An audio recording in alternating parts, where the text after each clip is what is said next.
قال الله تعالى في كتابه الكريم أعوذ بالله من الشيطان الرجيم بسم الله الرحمن الرحيم الذين يذكرون الله قياما وقعودا وعلى جنوبهم ويتفكرون في خلق السماوات والأرض ربنا ما خلقت هذا باطلا سبحانك فقنا عذاب النار.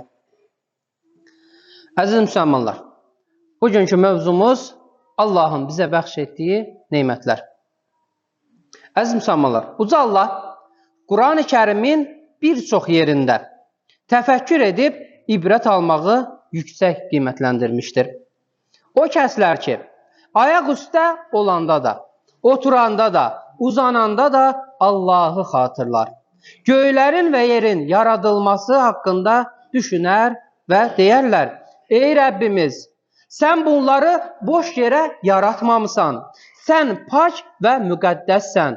Bizi cəhənnəm odundan, əzabından özün qoru. Ali İmran surəsi 191-ci ayət. Təfəkkür edib ibrət almaq insana savab və günahlarını göstərən bir güzgüdür. Əgər insan təfəkkür sahibidirsə, o hər şeydən ibrət almağı bacaracaqdır. Həvarilər Həzrət İsa aleyhissalama demişdilər: Ey Ruhullah, bugün yer üzündə sənin kimi bir kəs varmı? Həzrət İsa aleyhissalam belə cavab vermişdi: Bəli, kimin danışmağı zikir, susmağı təfəkkür, baxmağı isə ibrətdirsə, o mənim kimidir. Alimlərdən biri söyləmişdir: Allahın nemətləri haqqında düşünmək ibadətlərin ən üstünüdür. Peyğəmbərimiz sallallahu aleyhi ve sellem səhabəsi İbn Abbas radiyallahu anh belə demişdir: Təfəkkür içində qılınan 2 rükət namaz təfəkkürsüz bütün gecəni ibadətlə keçirməkdən daha xeyirlidir. Möhtərəm möminlər, dünya haqqında düşünmək axirətin pərdəsidir.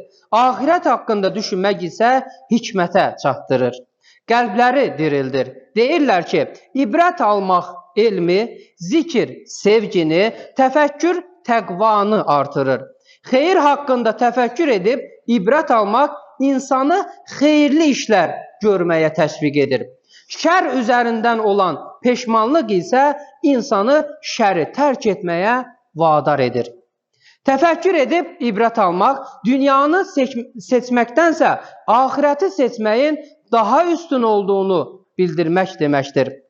Təfəkkürün meyvəsi elm, hallar və əməllərdir.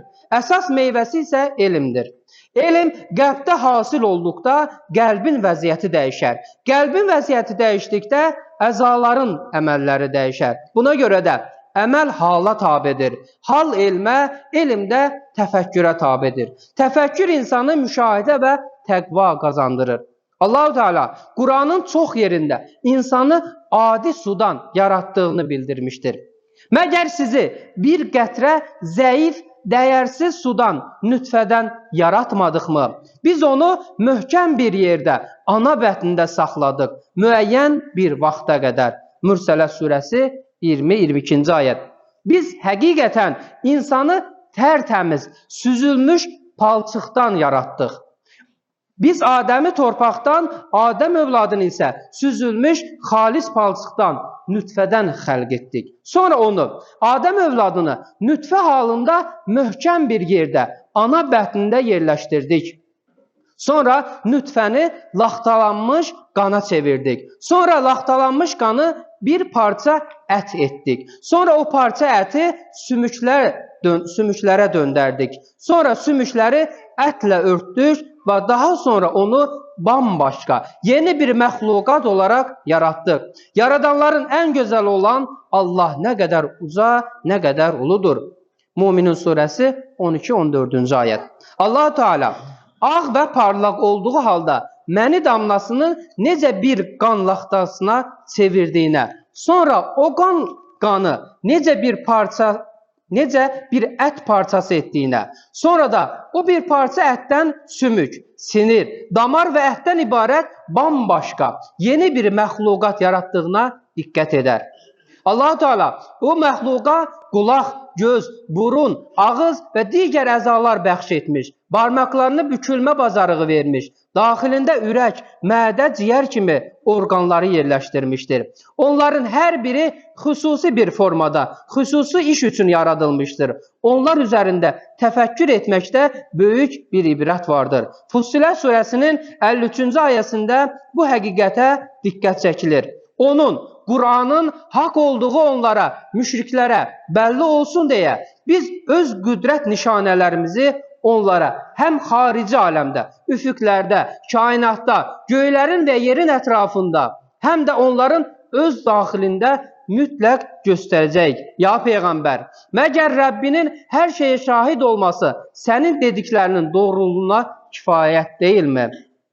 Əziz müsəlmanlar, nəfsimiz haqqında düşünmək, yolunu öyrəndikdən sonra yer, göy, dağ, çay, dəniz, heyvanların yaradılışı barədə də təfəkkür etməliyik. Çünki Allah-u Teala Quran-ı Kərimdə göylərin və yerin yaradılmasında, gecə ilə gündüzün bir-birini əvəz etməsində, Allahın göydən endirdiyi ölmüş torpağı dirilən su damlasında və bir çox digər şeydə başa düşən insanlar üçün dəlillər olduğunu xəbər verir.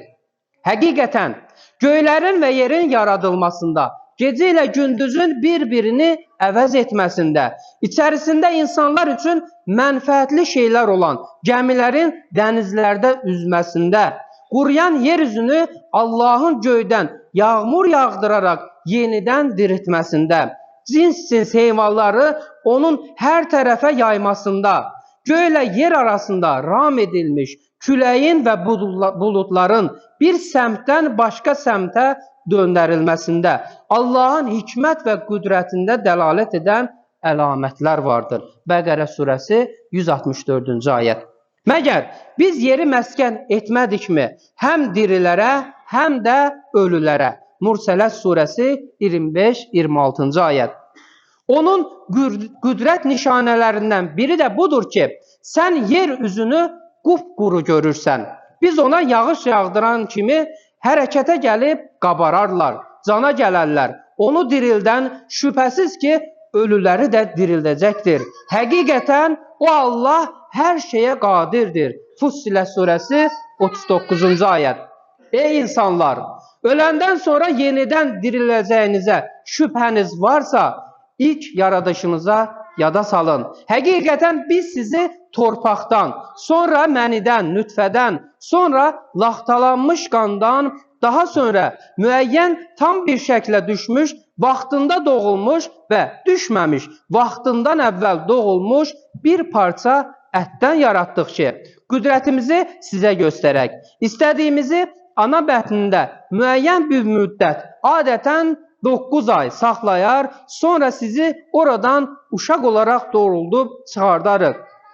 Sonra yetkinlik çağına, 30-40 yaşlarına yetişərsiniz deyə sizi böyüdərik. Kiminiz bu həddə çatmamış vəfat edər. Kiminiz də ömrün elə bir rəzil, ən ixtiyar çağına çatdırırlar ki, vaxtı ilə bildiyini tamamilə unudub, körpə uşaq kimi bilməz olar. Ey insan, sən yer üzünü qupquru görərsən. Biz ona yağış endirdiyimiz zaman o hərəkətə, cana gəlib qabarar və hər növ gözəl meyvədən, bitkidən bar gətirər. Həcc surəsi 5-ci ayət.